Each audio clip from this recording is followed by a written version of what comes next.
மதுரையில் எம்ஜிஆர் புகைப்பட கண்காட்சியை முதலமைச்சர் எடப்பாடி பழனிசாமி திறந்து வைத்திருக்கிறார். அதன் நேரலையை இப்பொழுது பார்க்கலாம்.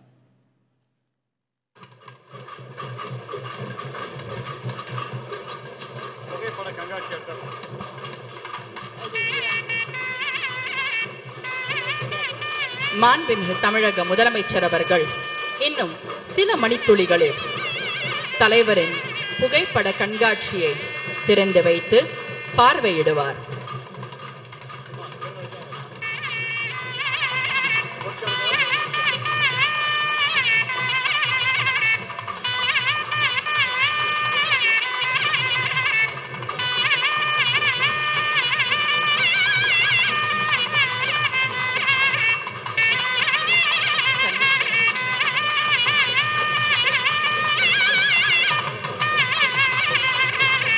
நேயர்களே, உங்கள் பலத்த கரகோஷத்துடன் மாண்புமிகு தமிழக முதலமைச்சர் அவர்கள் தலைவரின் புகைப்பட கண்காட்சியை திறந்து வைத்தார்.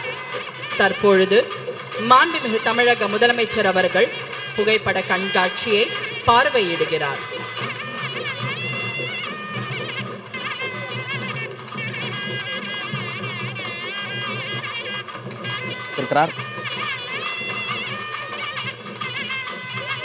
மதுரையில் எம்ஜிஆர் புகைப்பட கண்காட்சியை முதலமைச்சர் எடப்பாடி பழனிசாமி திறந்து வைத்திருக்கிறார். இது குறித்த விரிவான செய்திகளை வழங்குவதற்காக களத்தில் நம்ம செய்தியாளர் ஹரிகிருஷ்ணன் இணைப்பில் இருக்கார். ஹரிகிருஷ்ணன், தற்போது என்ன நடக்கிறது விளக்கமாக சொல்லுங்க. இந்த புகைப்பட கண்காட்சியை ஏற்பாடு செய்துள்ளது செய்தி மற்றும் மக்கள் தொடர்பு துறை.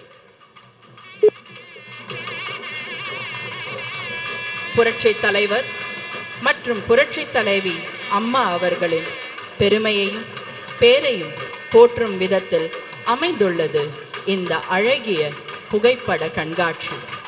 இந்த அழகிய அரிய புகைப்பட கண்காட்சியை ஏற்பாடு செய்த துறை செய்தி மற்றும் மக்கள் தொடர்பு துறை.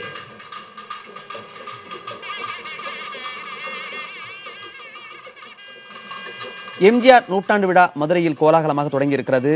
இந்த விழாவிற்கு வருகை தந்திருக்கும் முதலமைச்சர் எடப்பாடி பழனிசாமி எம்ஜிஆரின் புகைப்பட கண்காட்சியை திறந்து வைத்து அதை பார்வையிட்டு வருகிறார். அந்த நேரடி காட்சிகளை நாம் பார்த்துக் கொண்டிருக்கிறோம். இந்த விழாவில் அனைத்து துறையை சார்ந்த அமைச்சர்களும் அங்கே பங்கெடுத்திருக்கிறார்கள். அது மட்டுமின்றி தலைமைச் செயலாளர் கிரிஜா வேணிதரன் உள்ளிட்ட ஏராளமான அரசு அதிகாரிகளும் அங்கே இருக்கிறார்கள். இதனால் மதுரையே விழா கோலம் பூண்டிருக்கிறது.